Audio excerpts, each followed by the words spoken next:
it is really my great pleasure to be moderating this year's policy talk and to guide you through a discussion of what is at stake and what lies ahead in the field of migration.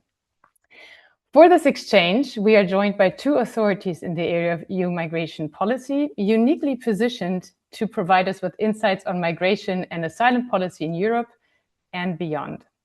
Mr. Jean-Louis de Brouwer is the director of the European Affairs Program at the Egmont Institute, which he joined after a long and successful career at the Commission, where he had an important impact on shaping EU migration and asylum policies, as well as our own Malin Frankenhaeuser, who is ICMPD's Director of Policy, Research and Strategy.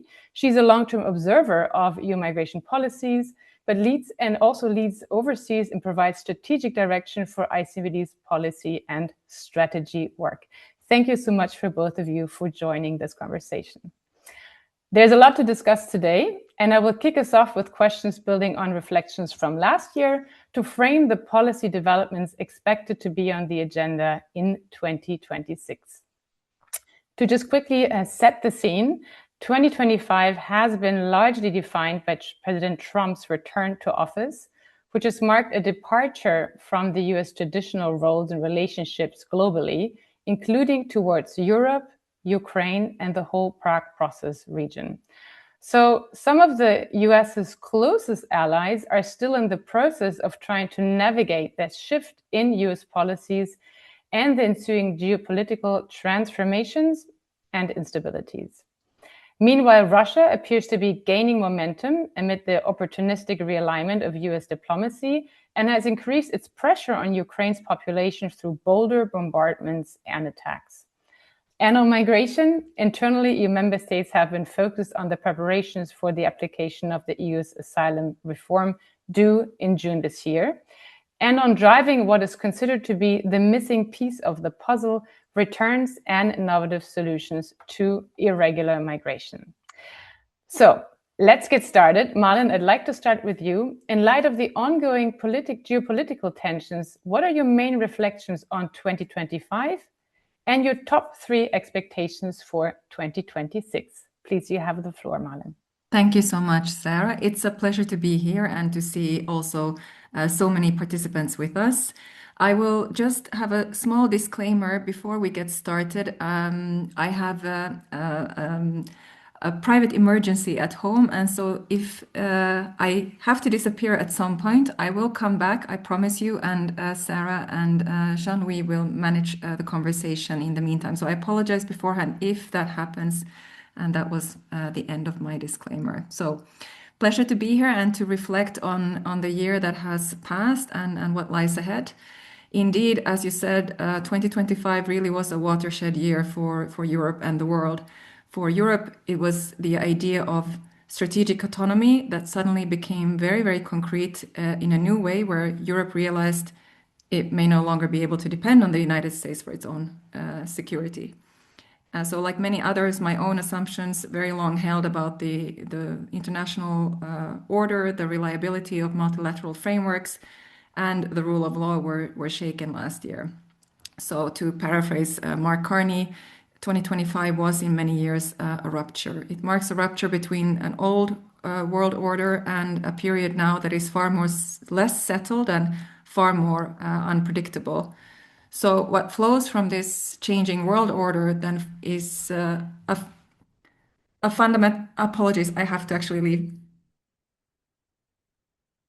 No problem at all. I would actually like to then continue with Jean-Louis, if you do not mind, because the question in the essence, was very similar to you, to see what stood out for you last year and what are the main 3 developments that we should be looking out for in 2026. Please, Jean-Louis, you have the floor. First of all, thank you very much for having me again. I really appreciate the opportunity that ICMPD is offering me to have this kind of policy talk at the beginning of each year. It helps all of us to take a step back and look ahead of what is ahead of us. I have full sympathy for Malin, and I really do hope that she will be able to reconnect with us later on. and I will try to do my best. I will certainly not be able to take over from what Malin would have said, but at least to try to provide you with the biggest, with a good picture. Well, I like your question because, I mean, when I was preparing this talk, I was reflecting about last week. We had quite a week, I have to say, where we moved from the possibility of a splitting of NATO over an island that is, after all, at its very geographical center, from indeed a meeting of the European Council where all of a sudden heads of states and government seemed to realize that the notion of strategic autonomy was not such an empty shell. And at the same time, the setting up of a board, which was supposed initially to be the steering body for the Gaza peace plan, and seems imperceptibly to slip into the status of a prototype for an alternative to the United Nations security system. That's the situation we are in today.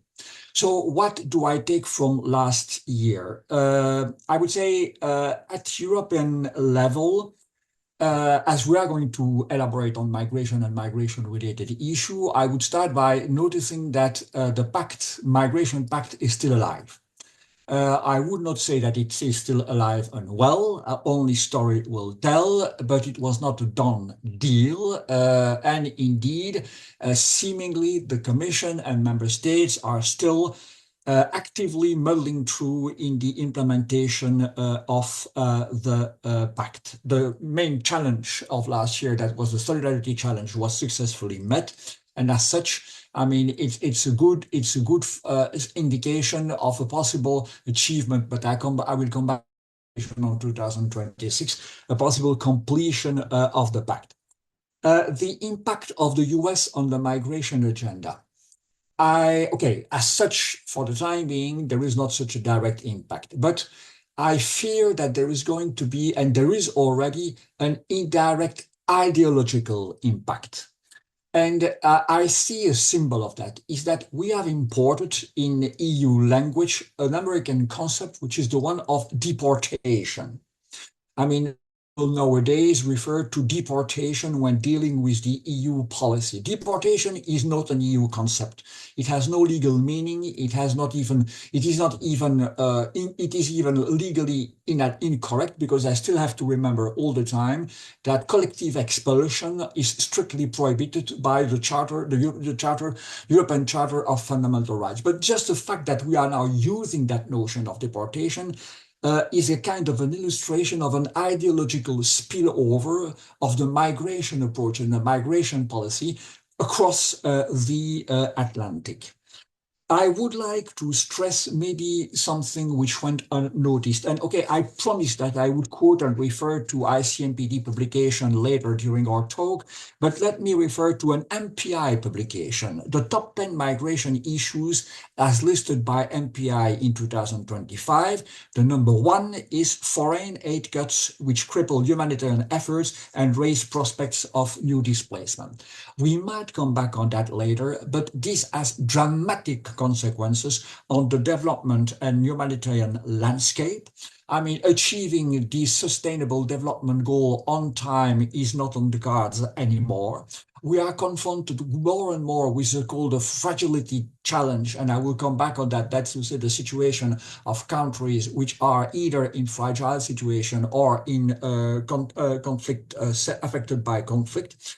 It does not entail in the short term major migration risk, but they are creating the creation of possible further massive displacement of population, a little bit like we see nowadays with the consequences of climate change. I mean, it does not induce in the short term massive migration flows towards the EU, but it creates the condition for future migration inflows and quite unpredictable migration inflows, I have to say. But I see that Malin is now back.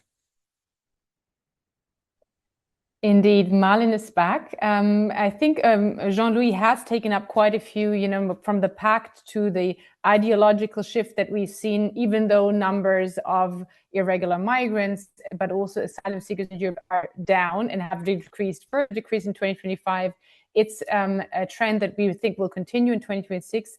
And now Jean-Louis has been referencing the fragile situations and the conflicts that we're also still facing in the world today. Malin, if there's anything you would like to add, we're still on the first question. Please do go ahead. Thank you so much, and apologies for that. It could happen again. No, I wanted to actually refer to the same thing, that now that we have a weakened multilateral system, we have a less predictable world order, and we've seen these drastic cuts also to development funding and humanitarian assistance, real shocks to the UN system. This reduced investment is likely to widen inequalities and erode resilience in many parts of the world, in many regions that were already under strain. So combined with this instability, more conflict, it points to persistent and more complex displacement pressures. And this is important because, as you mentioned, while irregular arrivals and asylum figures are trending in the right direction, the vulnerability still remains high because the system is operating now, Europe is operating in a much more volatile global environment. So shocks could reverse those gains. But at the same time, obviously, the EU's ability to act may be tested, but it could also now push Europe thinking forward for 2026 into a different kind of role, more self-confident and credible. So, but of course, the EU and Europe will also have to act more strategically in 2026 in terms of politically, economically, and in security terms. So this geopolitical pressure could be a catalyst also for deeper integration, as we've seen with other shocks in the past, and clearer external positioning, especially in how the Union manages migration. So you also asked for the 3 expectations for 2026. I think even if these migration figures could remain relatively stable or continue to decrease, it may still test how resilient Europe is because new shocks could appear. So preparedness and flexibility and coordination, rather than headline numbers alone, I think will be key measures of success. So the ability still to respond rapidly and coherently across EU member states will matter more than avoiding pressure altogether. And we're definitely going to see a shift from reform design to delivery with the preparations for the pact in full swing. So 2026 is also the year where credibility now will be earned through implementation. And at the same time, member states are continuing to legislate on return. So new approaches are emerging. The debate is moving beyond technical fixes. It has moved already to a much more political and strategic thinking, including how to work more on partnerships, what new instruments we need to make return systems more effective and credible. And third, I think it's then hinging on that broader reform agenda. Success in migration requires cooperation, so international cooperation. And a key question for 2026, I think, will be whether EU and its member states and Europe can continue to build and maintain the right alliances and partners internationally. So working effectively with countries of origin and transit, as well as international organizations and other multilateral actors to ensure that we can actually achieve the goals that we want to set out in the field of migration.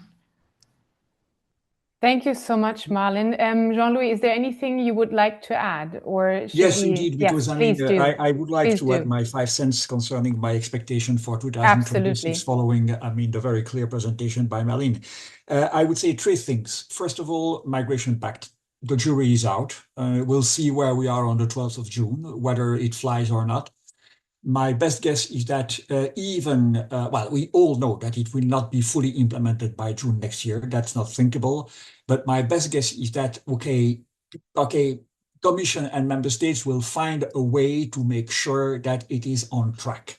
Because exactly like failure was not an option on the solidarity debate at the end of last year, I don't see member states failing in the implementation of the pact and acknowledging at the June European Council that it was not there, it was not achieved. Second expectation, it's not an expectation, it's a major question, it's Ukraine.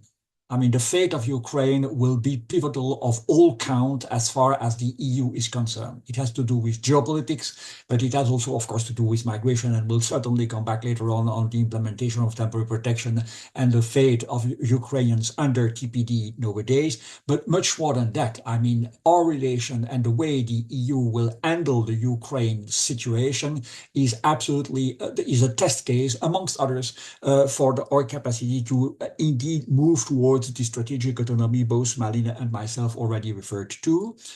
Third priority to watch next year, the finalization of the negotiation of the multi-annual financial framework. It goes a little bit under the radar screen for the time being. It's utterly technical, but clearly, I mean, everybody wants to have an agreement on the overall framework by the end of the year. With the structure, about the structure, about the governance, and about the figures. We'll come back on that later, but of course we have to be aware that what will be agreed upon at the end of the year, pending the adoption of the necessary legal basis in the next year, will be absolutely crucial to frame the EU policy agenda from 2028 onwards. Over to you.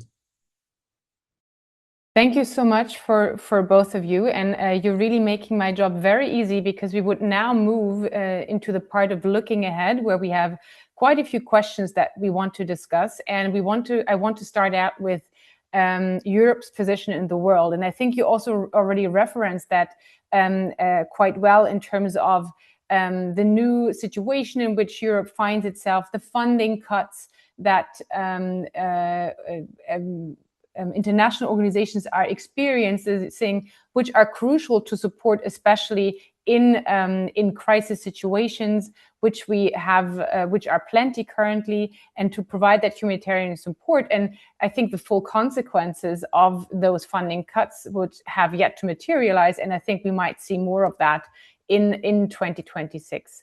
What you also referred to is the strategic autonomy very much. I think Europe has to and is already reprioritizing its own funding. It has increased investment in defense capacities and is aiming to become also more autonomous when it comes to technology and trade and so on. So it's really crucial that, from all the noise that is, generated from across the Atlantic, Europe must remain focused on its own strengths and priorities. And that is also the case with a view to partnerships. That Malin also mentioned the partnerships and the importance of it, because when it comes to sound global migration governance, the EU fully depends on sustained and enhanced cooperation with partner countries. So in that regard, I would like to ask my first question to you, Jean-Louis, because as the geopolitical pressures we discussed and global expectations towards Europe increase, how do you see the EU's role in the world evolving? And are its current responses to the overlapping crisis reinforcing internal solidarity or revealing structural limits that risk greater disunity among member states? So really also continuing from what Malin had outlined before. Okay, to answer this question, I'm afraid that we really have to take a step back, as I said earlier, and look a little bit at the big picture. At the end of after 1945, we entered into a phase of power politics, where we had worldwide two blocks opposing each other, with a superpower masterminding the nuclear weapon, i.e. United States and USSR. It was a little bit the background on which the European integration process started, under the umbrella of the American hegemon, which was actually supporting via the Marshall Plan or the creation of NATO. This ended in 1989 with the fall of the Berlin Wall. And you might remember that at that time, everybody was boastful about the end of history. Liberal democracy and a market economy were going to spread all over the world, and we were entering into an area of happy globalization. That is what triggered accelerated process of what was becoming at that time the European Union. You might remember the succession of the Maastricht Treaty, the Amsterdam Treaty, and then the Lisbon Treaty, and first enlargement, the so-called Big Bang enlargement, which was implemented at the speed of light between 1989 and 2004. It took only 15 years to complete this enlargement. So really, I mean, it was a fantastic moment for the EU, simply because the EU integration model was in sync with the global model, which was the one of liberalization, liberal democracy, and market economy. And then, slowly but surely, we moved into another phase of power politics. And we are nowadays in this phase of power politics with not only the United States, but others. I mean, China, please, I mean, bear in mind that if we are moving to another, well, I don't think that we are going ever to enter into another area of Cold War, because the relationship between the United States, China, and their respective potential vassals will be quite different from what they used to be under the joint Cold War. But okay, I mean, we are now facing this kind of a growing competition between two economic giants. I mean, we have also regional powers, I mean, which are playing a bigger role. I mean, Russia, by definition, we have to take into account Russia. We are mostful about a trade agreement that we just signed with India, but India has a policy agenda of its own. It's backing Russia and Mr. Putin at the time we speak nowadays. So all in a nutshell, I mean, the EU is moving into a new area of power politics, and it is not equipped to deal with that environment. I mean, it is not equipped to deal with that environment. It can use some of its leverage. So, for instance, it can keep on using the internal market leverage by, okay, you certainly heard about a so-called Brussels effect. I mean, the impact of EU regulation on worldwide standards because of the size of the EU market. By the way, we are not moving in that direction at all by implementing a simplification agenda as we do nowadays. We should do exactly the opposite. Building defense, fine, we have to indeed catch up, and the peace dividend is behind us. But okay, I mean, it will take time. I mean, lowering our technological dependency from, amongst others, the United States will take time. And anyway, the EU institutional framework as it stands nowadays is not equipped to that for that purpose. So, I mean, we have to face it. Therefore, I mean, adaptation, institutional adaptation, a new narrative, a new governance structure will be needed. Where will that come from? Either are we going to do that in a deliberate way by I don't know, a kind of a visionary agenda that would be approved by the European Council? You might have heard that President Costa intends to gather the heads of state and government in what he called a retreat in the early days of February. Or will that come as a consequence of external shocks, because we are not going to have other choices than to adapt? But this is certainly ahead of us. So, I mean, I'm sorry not to be overly optimistic. Well, no, I'm neither optimistic nor pessimistic. I mean, we have to face the geopolitical reality as it stands. We have to understand that as it has been growing up until now, the EU is not equipped to play in that game. It can use temporary leverages, that the one that I selected, but institutional or, I mean, adaptation will be needed both at the level of the institution, but also at the level of the narrative. And we might come back on that later on when we'll discuss relationship with and partnership with third countries. Sorry, I've been a bit long on this. Not at all, Jean-Louis. Thank you so much. I think indeed it will be very interesting to see in which direction the EU is going. And that also means that while I think we've seen quite a lot of reforms, and I'll ask my migration question to Malin in a moment, because there we have seen quite a lot of changes. I think you're just pointing to that we are still in the process of major changes with a view to how the EU has to adapt to this new geopolitical context in which it finds itself. And so, but moving to this migration question I announced, Malin, how do you feel the migration, how do you feel that in this context, migration policy tests the EU ability to act as a coherent global actor? So one more challenge to look at. Well, I think we often talk about EU migration policy as if it's very incoherent and fragmented. But that's not really the full picture, because of course, member states have very different priorities and ways of implementing the rules. But I would say today, where we have arrived at the principle level, there is actually a lot of consensus. Because first of all, there's a shared commitment to security and protection. So everyone agrees that the EU should remain a secure area while also upholding high standards of protection, the rule of law, fundamental rights. And security and openness here don't need to be in conflict. In fact, they depend on each other. And second, today, more than ever in the field of migration policy, clarity really matters. We know that effective migration governance depends on knowing who is coming, why, for how long. That's true whether we talk about asylum seekers, labor migrants, students, or short-term visitors.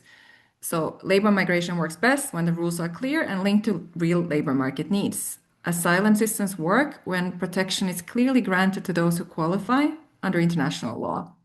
Clarity also helps to preserve the integrity of our social and economic systems. So people need to understand the rules and citizens need to see them applied consistently. And here there is very clear consensus, clarity. Third, I would say credibility, which comes from consistent application. So if someone has the right to stay, that right must be respected. But when the conditions of stay are no longer met or a claim has been rejected, the system must be able to end that stay predictably and lawfully.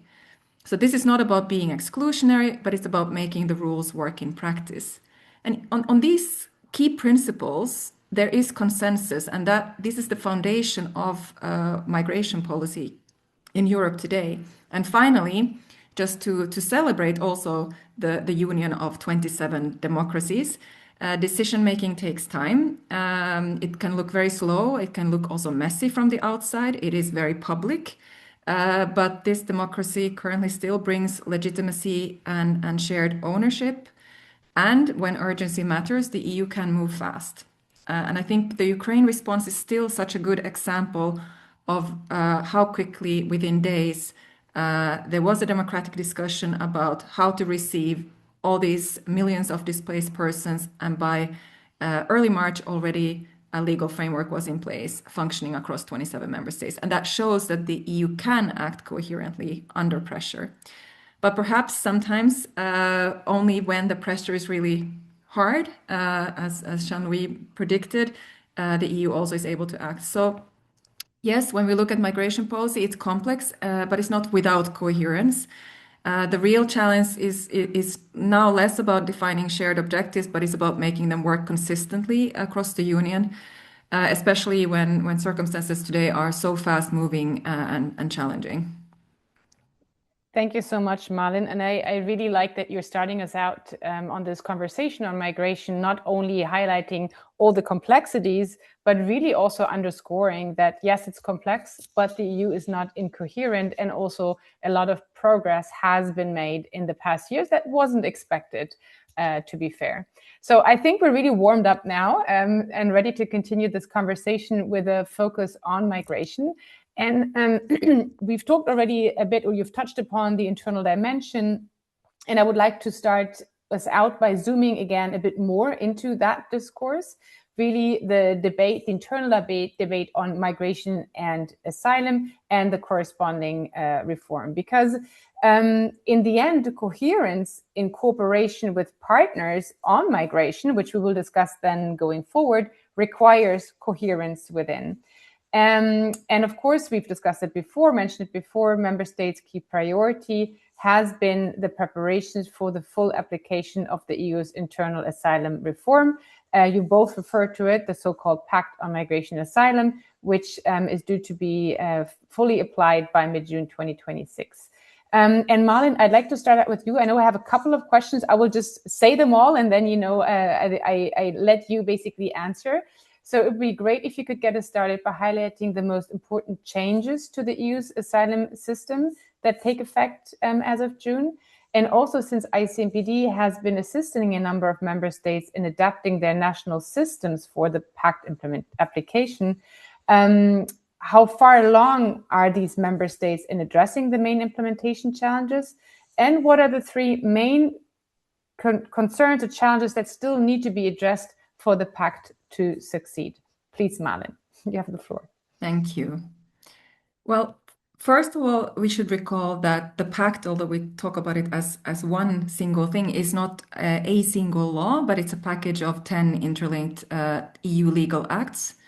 They were adopted in 2024 by all member states. So taken together, they really represent the most far-reaching reform of the EU's migration and asylum framework in over a decade. So as of June this year, these measures take legal effect. Essentially, we're turning the key, we're starting up a new engine across the Union, and this is really marking a beginning of a new phase in how asylum responsibility sharing and migration management will operate at the European level. So 3 things I think stand out strategically in terms of what will change. Shared responsibility becomes binding. So the old Dublin system on asylum within the EU is replaced with a solidarity mechanism where member states contribute through relocation, financial support, or operational assistance. So this is going to move the EU from voluntary solidarity to collective accountability. Now, Jean-Louis also referred to that. That was one of those milestones of the Danish presidency in getting to agreement on the solidarity pool. There's a lot still when it comes to always implementation, but that is one of the key changes that we will see in June. The second change that we're expecting to happen overall is faster, more streamlined procedures at the border. This new system is going to prioritize accelerated procedures at borders, especially for applicants from safe countries, so aiming to deliver decisions in weeks rather than in months. At the same time, this new system is now going to make a link between a negative asylum decision and return for those who are not in need for protection. So this reinforces also efficiency and credibility in the system. And third, rights and safeguards still remain central because efficiency here must not mean that we're cutting corners on safeguards. The pact actually strengthens procedural safeguards and introduces better monitoring and ensures then early attention to vulnerable applicants. So these faster processes need also to be and should be fairer and more consistent across the whole union. So that's important. But secondly, where do member states stand? So yes, across the whole EU, member states are getting ready. They have been getting ready for quite some time. Sorry, I have to pause here and leave. And I will be back shortly. No worries. So I actually, just because I think it will be very interesting to hear from Malin maybe later if she manages to come back on the support that ICMPD has provided to member states, but and to see also where member states stand and where she sees the challenges. But I think we could still also move already to your question, Jean-Louis, because and to link it a bit also to what the discussions that we saw last week, but also today is a special day also since the first 5-year European Asylum and Migration Management Strategy is due to be presented. And we don't expect new legislation, but an overview of the Commission's consolidated vision on migration policy. Yet beyond the Commission's vision and member states' legal obligation to comply with the pact legislation, Malin said indeed it's 10 different acts. It will be interesting to see what it will take to secure commitment from member states for the asylum reform. And I would love to hear also from you if you believe that the pact is robust enough to endure future crises without reverting to repeated emergency-driven compromises. So maybe we can have you come in here, Jean-Louis, and then I'll hand back to Malin to also maybe reflect on what she has seen, in the support that ICMPD is providing to member states. Please, Jean-Louis. Okay, very glad that Malin is back with us quickly. So maybe first, backpedaling 1 second. Malin, I was very much impressed by the way you synthesized the main principle, the main milestones of the common understanding of migration and migration management between the EU member states, and I completely agree with you about that. I just would like to refer to what I said earlier about, the historical situation and the historical development. What does that tell us? Until the entry into force of the Maastricht Treaty, migration was not even on the agenda of the EU. It was simply not there. So we've seen a swift evolution of governance mechanism, which makes that today migration and asylum are central issues for the EU as such. So it shows that, okay, I might have sounded pessimistic in my previous intervention, but it shows that the EU is capable to adapt its governance mechanism when there is the political will to do so, because that evolution was member states driven. It was the member states themselves which accepted treaty after treaty to reinforce the role of the EU when it comes to migration and asylum management. The question is, will circumstances leave us enough time to achieve that kind of change of governance that is badly needed to face the new challenges we are confronted with? So now coming to your question. First of all, there is, Malin, if you agree, if you allow me, I would at least disagree with one thing that you said. The solidarity mechanism is not replacing Dublin, it's complementing it. Dublin is still there. They did not manage to get rid of the Dublin system or mechanism, notwithstanding the rhetoric of the Commission at the time the pact was presented. This being said, if the question is the pact robust enough to cater for possible crisis situation in the future, I doubt. I really doubt. Why are we moving fast forward in the implementation of the pact nowadays? Because the numbers are going down. Because the pressure is not there. But the emergency provision, which are amongst the 10 legislation that Malin was referring to, have not been tried and tested yet. We don't know how they are going to work. So, and on the top of that, I would say that yes, indeed, the solidarity challenge was met, but under in very favorable circumstances. First of all, it was not implemented for a full year. It was only for half a year. And second, and the Commission is aware of that, the Commission massively used the so-called offset technique, which means that basically member states were counted for the numbers of migrants residing on their territory, including Ukrainian in temporary protection, to facilitate the agreement. But offset is not solidarity. It's just taking the picture at a certain point in time, but it is by no means solidarity with frontline member states. So all that makes that the joint test of the solidarity mechanism will come next year.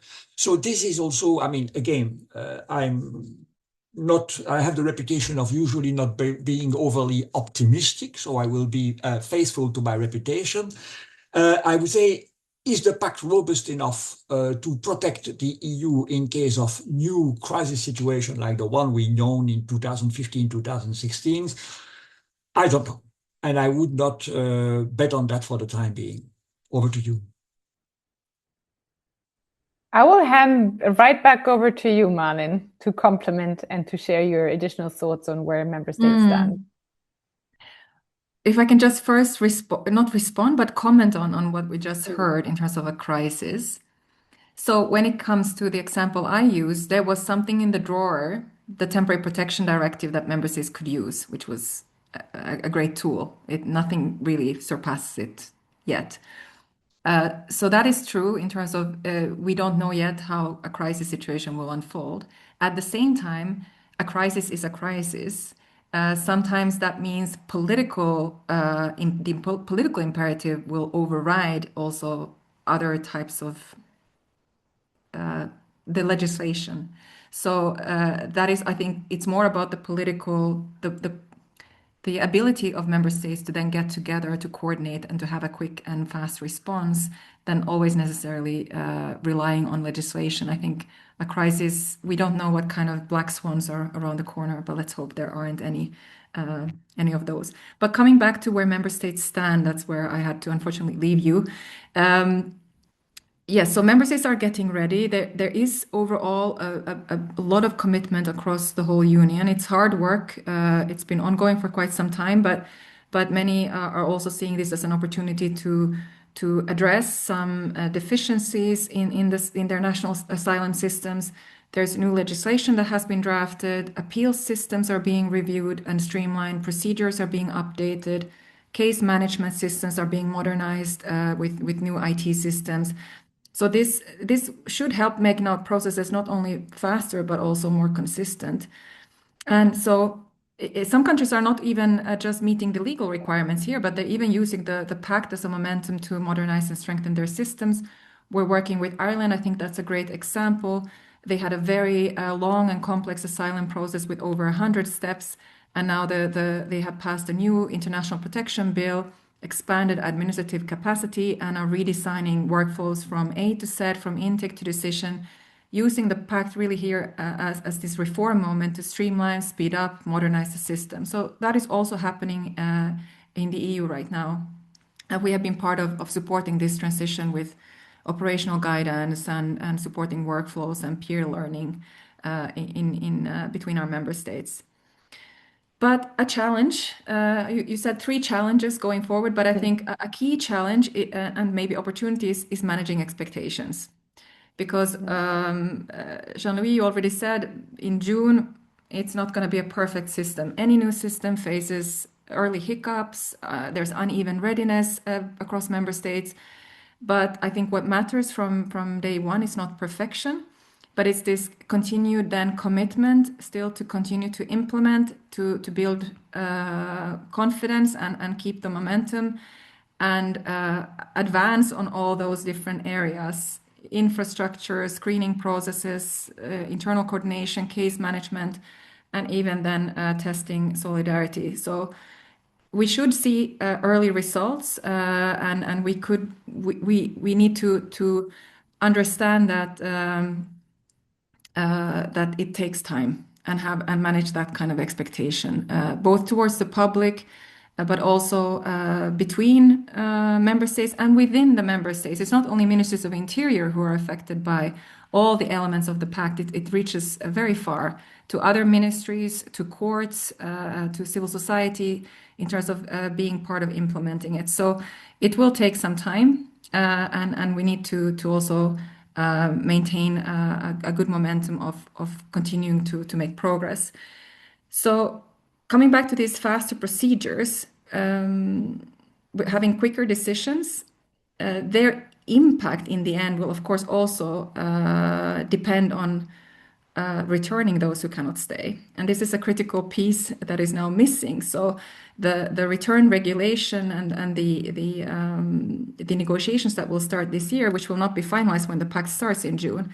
So that is also something to manage in terms of expectations, that not all pieces of the puzzle have gone through the reform that member states want to see.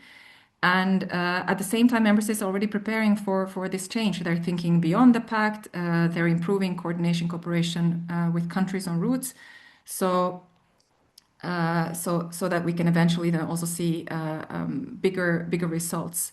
So it's this managing expectations is a bit of balancing realism with the momentum, acknowledging early imperfections, highlighting early successes, and keeping at it. So when the rubber hits the road in June, we have to be realistic that it will not be a sudden leap to perfect administrative efficiency, but there will be some teething problems probably and some areas that require further work. But again, you mentioned already how quickly the EU as its own project went through the enlargement. If you look also at EU's track record in other areas, the Schengen area was achieved also in a very short period of time. It was half the time it took the US to agree on common terms of entry for all its states. So I think we can give the process a bit more than the benefit of the doubt. Thank you so much, Malin.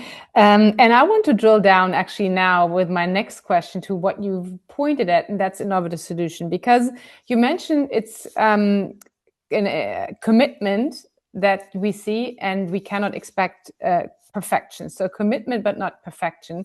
But I think exactly what provides member states with a bit more ease towards that is actually the work that the Commission is doing in the external dimension and the reliance on partner countries to also support the EU's migration management objectives in the external dimension.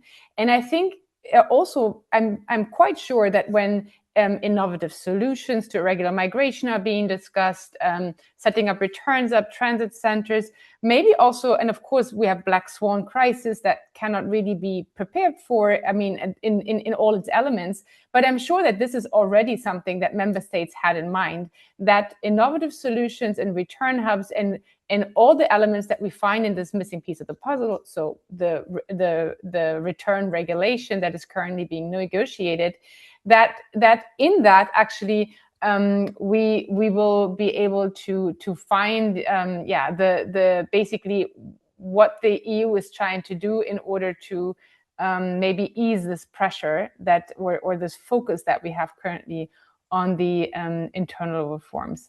So indeed, my next question would then be, and starting out with you, Jean-Louis, if you consider those innovative solutions that are currently being discussed, we actually had an announcement on progress as recent as last week in the on the margins of the informal JHA Council in Nicosia.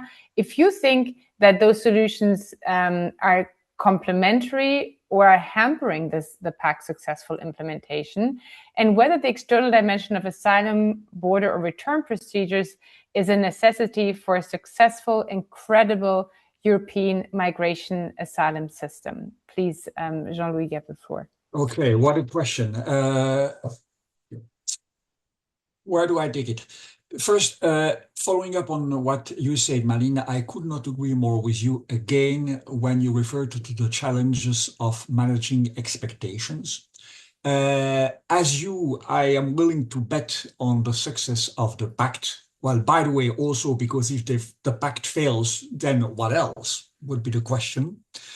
But we should not underestimate the challenges for national bureaucracies, either challenges which are not actually on the political radar screen for the time being. For instance, the transition between the old and the new regimes, because there are a certain number of migrants or asylum seekers which are, between quote, in the old pipeline. So how do member states' bureaucracies or services administration will manage this kind of two-track approach that will unfold from June 2026, so not next year, June this year onwards. Now, when it comes to, innovative solution and the external dimension, I wrote a few months ago, and I stick to that I find that the search for innovative solution is an unnecessary distraction. Because all member states' energies should be focusing on exactly what Malin described and which I supported, that is to say, to meet the challenges of the implementation of the Pact, and there are still many. But by the way, you referred yourself, Sarah, to the publication of this strategy today. I mean, many of the questions that we were discussing today might find at least an institutional answer in that paper when it will be released later in the course of the day. This being said, return is of course part and parcel of the Pact as it stands, because if it is all about accelerated procedure, screening and so on and so forth, if at the end people are stuck in a kind of legal limbo, that is to say not authorized to stay on any member state's territory, but not being able to be repatriated to a third country, we are not facilitating the solution, we are creating a new problem. So indeed, more efficient return policy is part and parcel of a full implementation of the Pact. Was a new legislation needed for that purpose? I still need to be convinced because, for instance, when I listen to the return coordinator, and I'm sure that ICMPD has a lot of evidence about that, it is also about improving member states' administrative cooperation and practices. And still a lot has to be done, and maybe the role of Frontex could be reinforced, if not reinforced, at least clarified when it comes to the implementation of return and the further implementation of return policy. Now, this being said, the way the external dimension is approached by Interior Minister, and I still insist Interior Minister, is completely toxic. It's really for the EU to shoot itself in the foot. We hinted, Malin and myself, time and again to, strategic autonomy. What does that mean? It means understanding dependencies, to manage dependencies, and it means finding new alliances. And the way some interior ministers are approaching the return issue is exactly the opposite of that. When we speak about conditionality, and by the way, we all know that conditionality is now explicitly foreseen in the draft legal basis for the so-called Global Europe Instrument. And it has also to do with trade policies, which is a different ballgame. When we speak about, visa sanctions, and by the way, I understand that the visa strategy that will be published nowadays is not going very much going into the direction of a more liberal approach of our visa policy. If we keep on lecturing third countries about the way they should handle migrants, we create new dependencies, we shoot ourselves in the foot, and we are doing exactly the opposite of what we should do. I saw that in the chat box, somebody was asking a question about what the new narrative should be. We should keep on defending the European model. Don't get me wrong. I'm fundamentally attached to the EU value system, and I'm fundamentally attached to the EU as a social market economy. And that's precisely the reason why many people would like to come and live in the EU nowadays.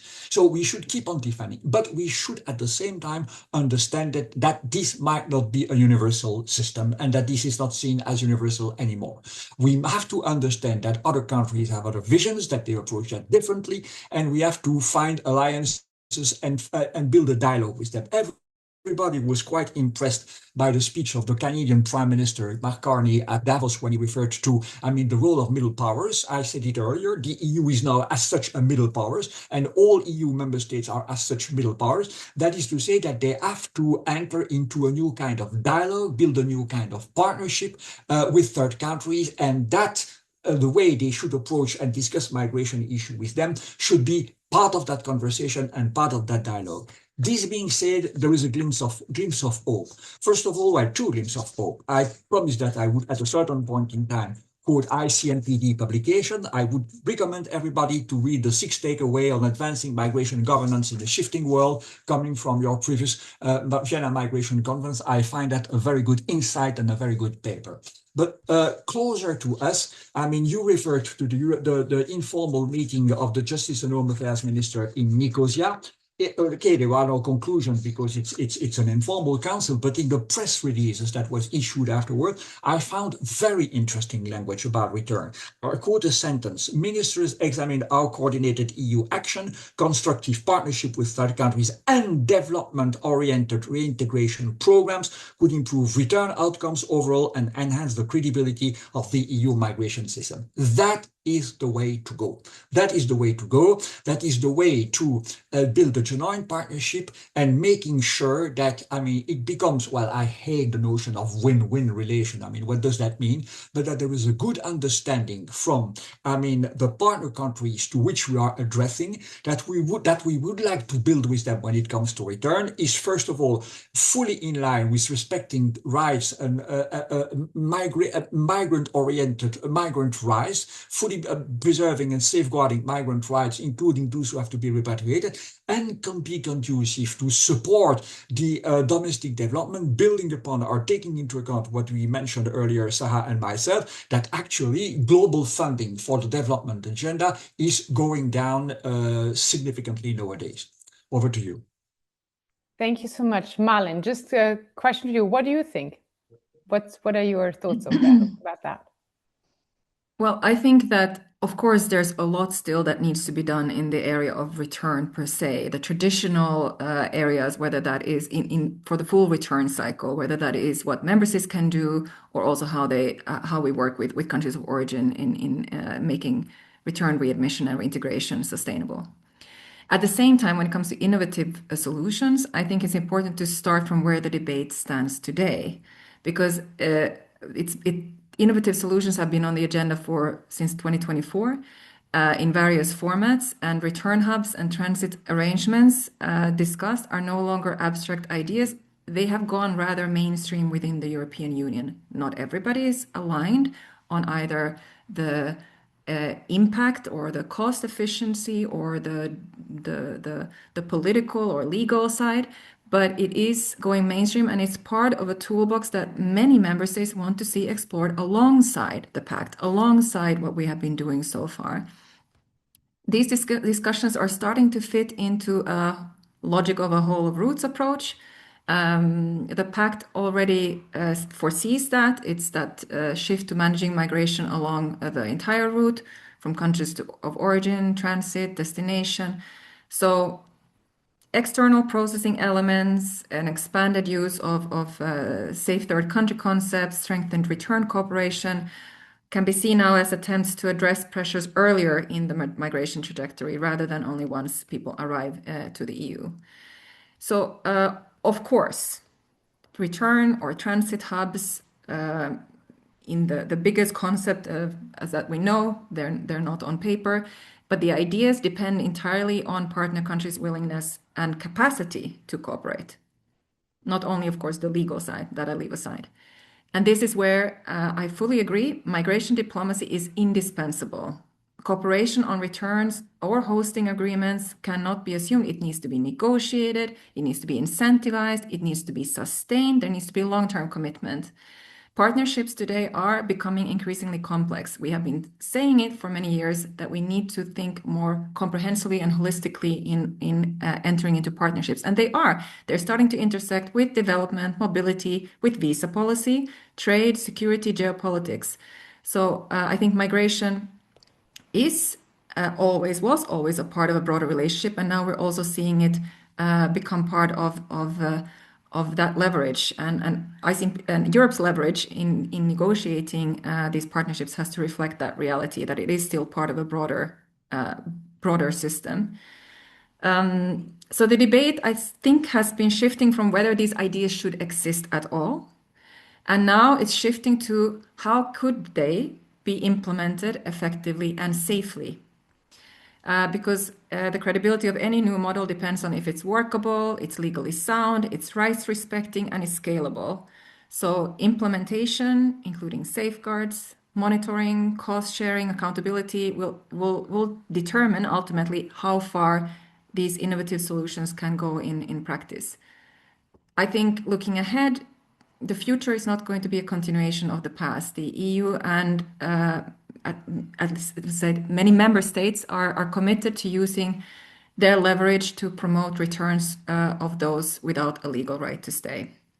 The language is becoming very clear in this respect. You refer to it also with conditionality and visa leverage. It doesn't, I think, still mean threats or coercion. It has to be part of an honest conversation and good diplomacy. It's about aligning conditions now to be able to do serious, honest, sustainable business on migration and mobility. So I think in the future, we will see any big geopolitical agreement that the EU goes into between the EU and other parts of the world, it will include a clear elements on the migration side. Thank you so much. And since you mentioned visa, together with the strategy that Jean-Louis and I referred to, also the visa strategy, it's not a legally binding document, but again, important guidance with a view to visa will also be presented today. So it's a second document to look out for. Now, since we discussed really crises that might be looming, but then also an EU common response, it's not only about looking at what might come in the future, but also how will the EU respond to the large populations from Syria and Ukraine that they are currently hosting, and discussions on their envisioned safe return into a post-conflict setting in the nearer or farer future, and on opportunities to stay beyond their current protection. I think will continue to be in the focus in 2026. Now, I have questions to both of you. I'm looking a bit at the time because we still have a bit of ground to cover. So I would like to ask you to be a little bit shorter. It's so interesting, but I think it would be a pity not to be talking about the other points that we still have or would still like to cover. So Malin, my question to you is, amid the protective crisis in Ukraine, we already have a direction on the table shared in the Council recommendations on the transitioning from temporary protection. And the question is if this is the long-awaited EU-wide concerted action out of temporary protection, or are there questions which remain to be solved? Please. Yes, I'll try to be short. Just to recall what has now been agreed. So the EU has agreed to extend its temporary protection regime until March 2027. We all know that at some point temporary protection has to come to an end, and we need to be ready for what comes next. Based on what we have seen, obviously, and we also know that we're despite all the efforts and dynamics of last year, we're still not close to a peace agreement. So we have no clear picture of what the future actually holds and what the situation will look like in March 2027, in a year's time. But there is a strong commitment among key host states and all stakeholders really to prepare for what comes next. Nobody's sitting idle. Is this the long-awaited solution? Yes and no. The Council recommendations is soft law guidance. They offer ideas, practical ideas, and they leave now member states with the flexibility to address their own national realities. Would full coordination across the EU mandatory be better? Perhaps, but this is also where we have arrived right now. And I think the options on the table are good. It's now is a question also of which options do member states go for and how do they also coordinate. We're talking also about not all EU member states are affected the same way. With Czechia, Poland, and Germany really here at the forefront. So coordination then does not take the same dimension as when 27 member states have to coordinate and discuss how to exit out of temporary protection in a way. So this is now an approach that is very distinct, but it can be coordinated. It still means we have over 4 million people with their own needs, with their own vulnerabilities, own aspirations of how to transition out of temporary protection in a way that is practical. And it could, of course, be that depending on the circumstances of where member states find themselves towards the end of this year or in the beginning of the next, that there is still another decision to extend. I think we cannot rule that out at this stage. I don't think any member state would want to rule that out. But I think, it is a yes and a no to, is this now the long-awaited solution? So I'll leave it at that. Thank you so much, Malin. Then Jean-Louis, my question to you is a bit more generic on how you see EU and national approaches to return evolving in 2026, and what tensions do you foresee between political pressure to normalize returns, for example, to Syria, and the realities on the ground, so in this post-conflict setting in countries of origin? Well, I think in a way, the situation, or at least the parameters for the situation concerning Syrians and Ukrainians look a little bit like the same. Although you could say that, okay, it's completely different volume. No, it's not that much. I mean, first of all, return is essentially dependent on the situation on the ground. You said it yourself, Malin, nobody knows what's going to happen in Ukraine. I said in the beginning that, as far as I'm concerned, I mean, the future of Ukraine would be one of the defining factor, if not the defining factor of the EU agenda as such in 2026. And as far as Syria is concerned, okay, we might have, I would say, mixed feelings about the new governments in Syria, but we see that the international community is betting on that new government. I mean, the new leader has been invited to Washington. He was visited by President von der Leyen and President Costa. So we have to bet on the new Syrian government. So where does that lead me to? I think that in both cases, we are dealing with individuals which have displayed over the years a remarkable agency. So whatever solution is found.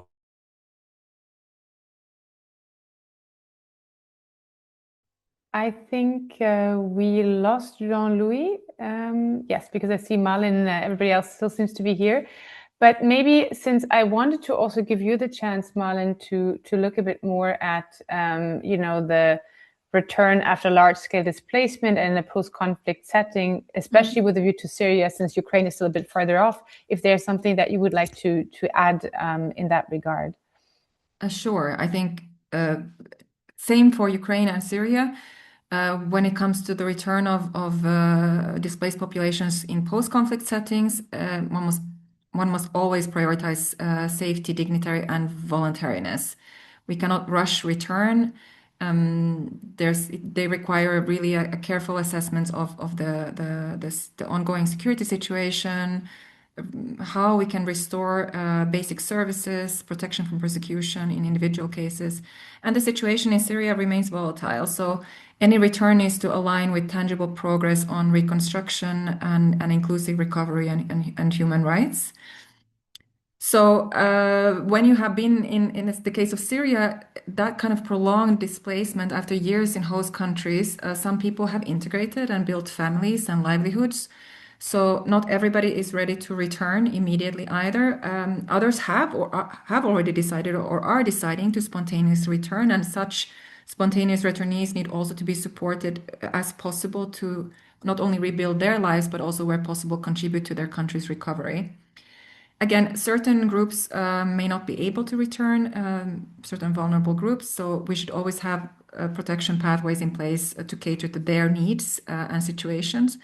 So I think in short, it's about being pragmatic and respecting, kind of having a rights-based approach is key. So we balance the political desires to normalize returns with the realities on the ground of what is actually feasible to ensure that return remains really both sustainable and voluntary. Thank you so much for those additions, Malin. Indeed, the approach to Syria with a view to supporting voluntariness and for reconstruction, but for larger returns to really focus on reconstruction. I think that is really the key. Now I'm looking, but I don't think Jean-Louis has returned. And in the interest of time, maybe he will be able to also come back to the topic in the wrap-up, but then I would like to move actually to the next topic, which is labor migration and talent attraction, because we've talked so much, and Jean-Louis is back. Thank you so much. We're very happy that you were able to return. I just said that maybe we can move, because Malin now also talked a bit about Syria. If you don't mind, maybe we can move to labor migration and talent attraction. And if there's anything you'd like to add on Syria, that could maybe come in then also in the closing, and I'll make sure that you'll also have some time there. Indeed. So I think we've talked a lot about crises, irregular migration. My electricity broke down, and at the same time, my internet connection. So. Well, I'm happy that despite all of it, we're in this policy discussion, because I think, again, there's a lot of challenges today, but we're managing. So yes, indeed. So another priority, and Malin has referred to it, there is also labor mobility, because it does constitute both. It's an instrument within the EU's migration diplomacy toolkit, but also it's an important lever to address skill shortages and demographic decline under which the EU and its member states is suffering.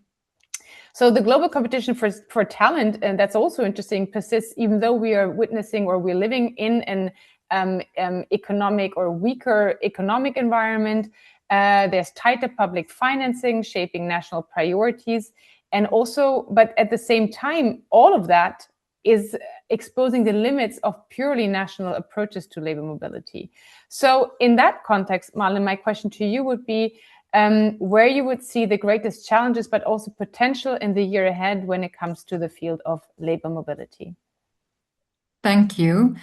In the field of labor mobility and labor migration, looking at Europe, I think what has changed recently is that we've been talking a lot about this will come in the near future. We will have more and more needs. We know that some countries have already been facing dire labor shortages on their labor markets, but I think it's now accepted that this is the reality everywhere across Europe, EU and non-EU member states. The importance now of labor migration and talent attraction has reached the inner halls of interior ministries as well, and that says something also about the urgency. It's not an urgency that is still talked about politically in the big rhetoric. It's actually something that is happening more practically at the bilateral level mostly. We don't really see that many multi-country initiatives, and of course what the EU's remits within the field of labor migration are still quite limited. It's still very much a member state prerogative.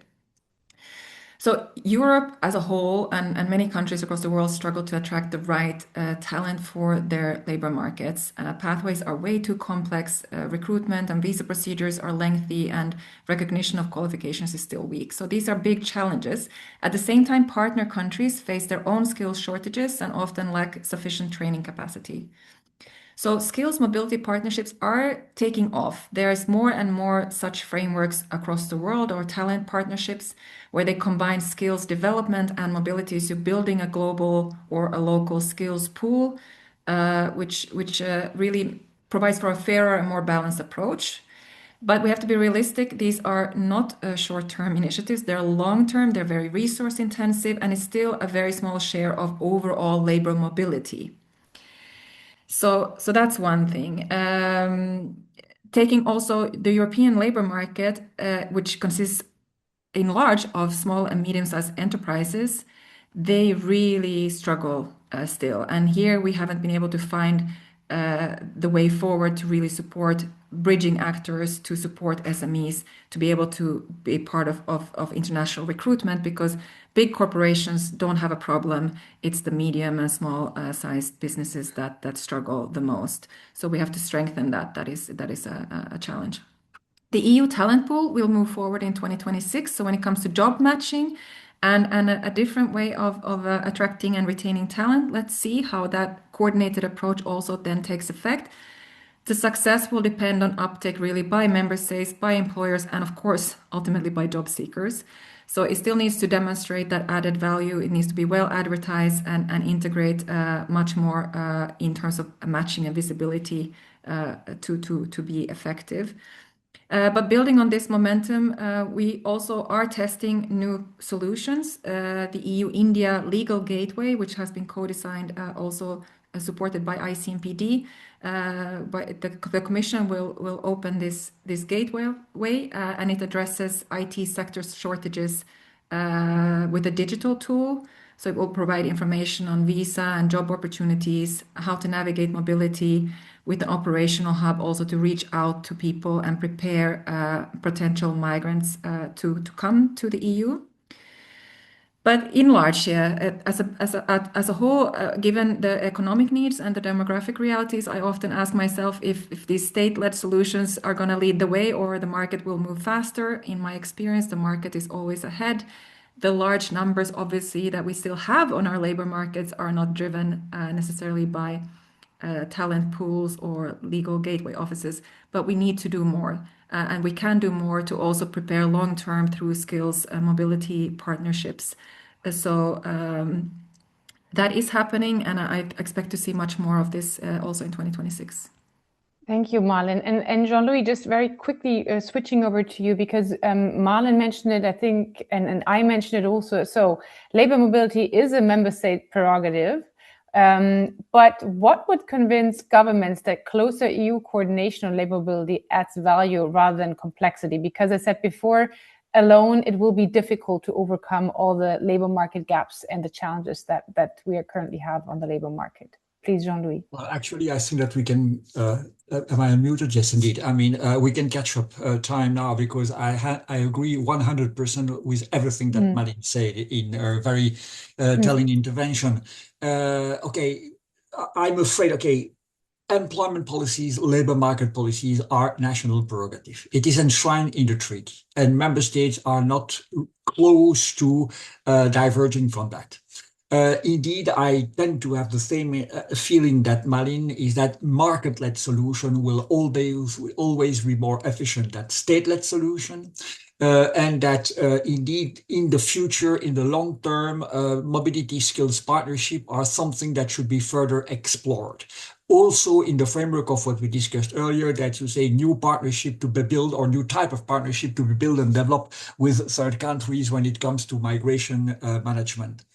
I would simply add one thing, is that we should reconnect labor migration, economic migration with what has been a little bit ignored these last years, that is to say integration challenges. The point is not that much to attract talents,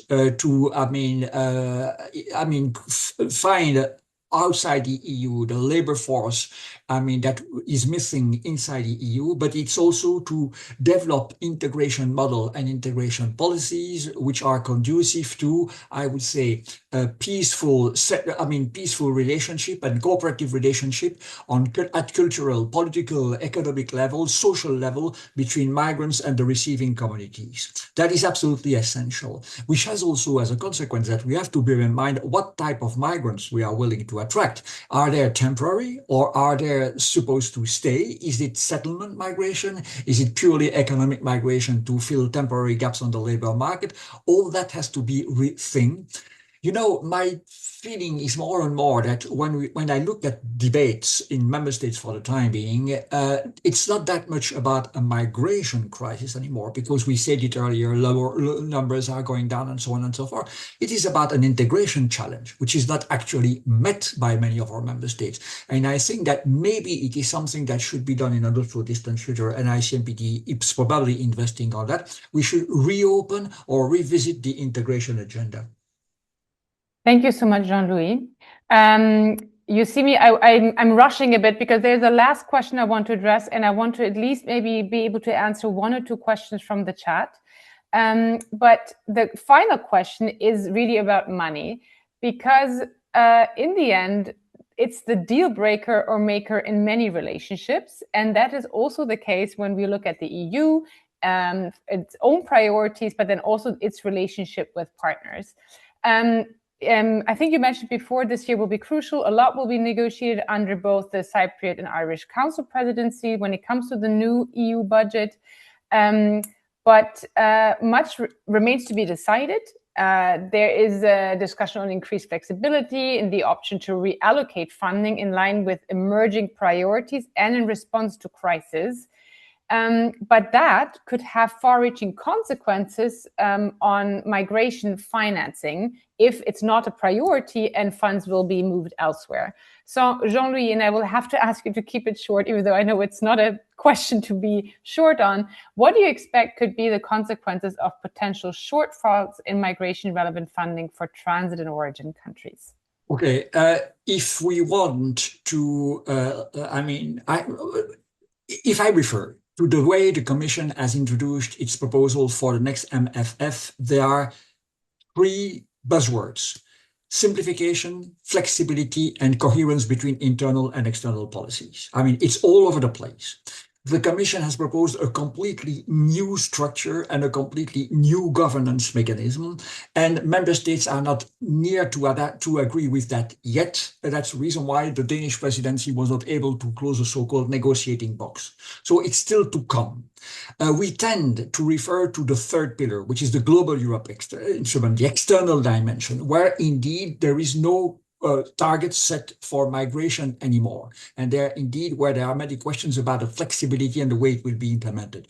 But we have also to bear in mind the challenge concerning the internal structure. The second pillar, the cohesion fund, with these famous national and regional partnership plans, where indeed migration will be competing between, quote, with other priorities, although there is indeed an earmarking of more than 30 billion euro for migration related. It's ring fenced as far as this cohesion policy is concerned.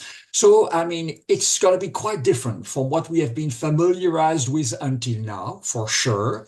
But if the question is, will there still be enough money to cater for migration management needs? The answer is undoubtedly yes. And I would not really be concerned about that. Over to you. Thank you so much. And I just briefly then over to you, Malin. Because in the context of the current budget proposal, concerns have been raised that the EU's internal migration priorities are not adequately supported by funding for the external dimension. Just to have your thoughts on that. Yes, so I am also not an expert in this. This seems like it's a very complicated matter. Budget negotiations always are. I hear that EU budget negotiations are a bit like open heart surgery, but performed by finance ministries who rarely think about, migration or security as big priorities for Europe. But let's see if this time it's different. For over 30 years now, EU governments have not been able to agree on a specific permanent budget heading to fund the Union's migration diplomacy. And in the past, it was more because member states focused on their own allocation on internal funds, and then, of course, also competition within the Union about who has the right to program external migration priorities. So I wonder if there is if negotiators will get it right this time.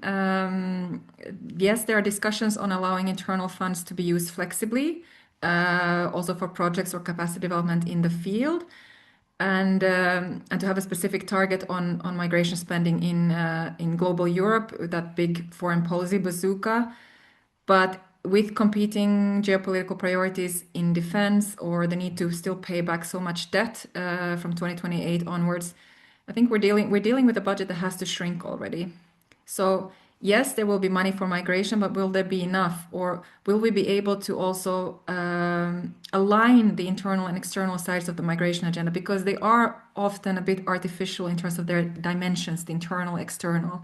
So if we aren't aligned there, we could see some unintended effects. Maybe Europe invests heavily still in internal migration management, but then doesn't have this adequate support for partnerships, returns, capacity development that often needs to go beyond the development agenda. So the system could face some gaps then in effectiveness, missed opportunities, or also strained cooperation with key partners to really ensure that we have that sustainable long-term programming there to not just talk, but to walk the walk. And so my hope is that negotiators keep these trade-offs at the front of their mind. Flexibility is very useful. And we need also flexibility in terms of responding to crisis, but it's only also useful if it also protects the coherence of Europe's migration strategy. Thank you so much. I think this was really quite the ride, and I thank you so much for joining me on this. We have very little time left, and I've been going a bit through the questions, which are all very valid and very interesting, but we won't be able to cover them all. But I would like to choose one that I think also is reflected in other follow-up questions that kind of zooms us out a bit. So I think it's also you please feel free to discuss, or really also independent from the institutions that you work for, because the question is, when we look at climate change, we look at anti-immigrant sentiments, we look at the decrease of multilateral influences. So what do you think is how would that impact migration flows? Will it impact it at all these big developments that we see? And do you think we can expect different policy responses? Should there be larger or less migration flows, again, supported by the current developments? Or do you think that the EU would say, we've seen it all, and I think we're on the right track to deal with whichever black swans might be coming our way, or whichever big movements we are seeing towards the EU? Maybe can I just ask for some? Yeah. Did you mean that when you say these developments, anti-immigrant sentiments, was that it's basically both. It's a question of are anti-immigrant sentiments impacting migration flows to the EU, and will they play a role also when it comes to, for example, if other bigger disasters will trigger bigger flows to the EU? Will people say we're not coming because of anti-immigrant sentiments and the overall context or the overall public sentiment that we see in member states? It's a very vast question, but I think you can just pick out one, and maybe we can start with that, whether anti-immigrant sentiments you think will have an impact on migration flows, and maybe also on prospects with a view to talent attraction. And getting the right people to the member states. Sure. I think that the political rhetoric, which can be a response to some anti-immigrant sentiments in the public discourse. So the political rhetoric in the last year and a half, have definitely sent a certain message about where the Union wants to go and where member states want to go in terms of toughening up on controlling the whole migration cycle, who can come, who can stay, and who needs to be returned. That rhetoric can impact, of course, a migrant decision to come now or to come later. Structurally, in terms of how and when a migrant decides to leave,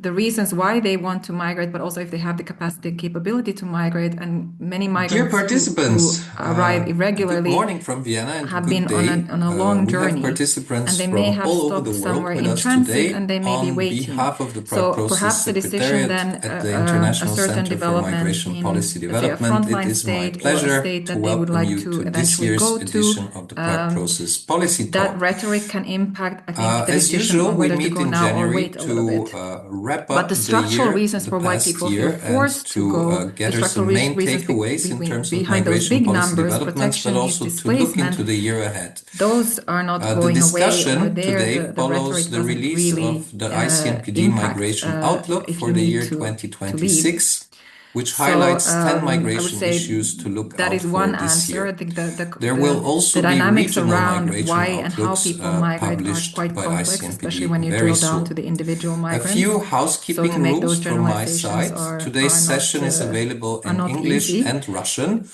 Please select Whether your it preferred affects talent language via the attraction, Zoom anti-immigrant sentiments, interpretation I think settings, there maybe as was perhaps shown more so. on the So people who slide a have the minute choice ago. of You can looking at submit your different countries that they questions want at to any go time in English or for Russian work. using the chat, and Sorry, I we'll have to address go. them during the Q&A session at No the end problem of at this all. webinar. Maybe, We will Jean-Louis, I aim to mean, wrap it up is a on vast question, schedule but if you and want may to group also some reflect a bit on similar that. I would questions together maybe to cover try as to, many I mean, as I would make three possible. comments. First, With I this know being that this said, is a I would like migration to hand policy over talk, to but my we colleague should Sarah stop Schleger, who thinking is that leading the migration EU concerns Liaison and would Partnership dominate or should Unit dominate at the our EU Brussels external mission. agenda in the years Thank to you, come. Sarah, for I moderating mean, today. if we want to, I mean, Thank start you thinking so in a much, clever way Alex. about the future of And migration good and the morning way it to should all be of you. approached, we have to accept And that it is going to be part and parcel of a much broader agenda, and that this agenda will not be dictated by migration with concern. First thing. Second thing, what matters is also the way others see us. So, I mean, others being third countries. I mean, some people are of the view that the EU, at least because of the rhetoric of certain leaders in the EU, is now seen more and more as a closed, xenophobic entity. It is the way we are perceived by some. I mean, look at the overall feelings in the Sahel countries, for instance, with the three new governments, if you call them, they are not legitimate, of course, in Burkina Faso, in Niger, and in Mali. So we have to factor that into our reasoning. If we want to build new relation, if we want to build new partnership, we have also to try to understand the way the other ones are seeing us, are looking at us. I mean, we were referring earlier to the humanitarian situation. I mean, the comparison between the way the EU approached Gaza and Ukraine has been totally detrimental to the EU, and I mean this kind of double standards approach, I mean to be totally detrimental to our credibility when we are referring to values, individual values, humanity and freedom. Sorry, not freedom, and humanity. So number three, the anti-immigrant feeling. I come back to what I was going to, as I said earlier, in integration. I still think that the anti-immigrant feeling does not depend on the number and the profile of those who wish to enter. It does essentially depend on the state of the social fabric in the member states, in the countries concerned. Are people still confident in the social contract? Are still people confident in the future? Are still people confident in the way their leaders, their government will actually cater for their needs? If the answer to these questions is no, then the immigrant is the easy scapegoat. And it has nothing to do with number of profile. I mean, it's a very classical feature. We've witnessed that over preceding centuries, over preceding decennia, and we are confronted with the situation again. in a world where people are not sure of what their future is going to be, for whatever reasons, in the future of where people are fearing for the future of their well-being, the well-being of their children, the well-being of the next generation. By the way, the Commission will publish very soon a new strategy on intergenerational fairness, and I think that it will be a very interesting paper to read. Then anti-immigration or anti-migrant feeling should not come as a surprise to us. Thank you. Thank you so much. I will actually use that as also, if you don't mind, as a kind of a closing statement, given that we are already a little bit over time. Malin, I know you had to leave. If you just want to add 1 or 2 sentences, also your closing thoughts, I would like to also give you the floor for that. Thank you so much. I hope that 2026 allows all of us, and especially the EU and its member states and other European states, to continue to work at improving their cooperation with partner countries and complete their own reforms, that we can start the pact implementation without any black swans. But we know that last year was full of surprises, and we're all on our toes when it comes to the state of the world. So I can only hope that in a year's time, when there's a new policy talk, it was continue to be a year of being able to work at it without being distracted by a crisis. So I would say that's what I leave this talk with, looking ahead at the year now. Thank you so much.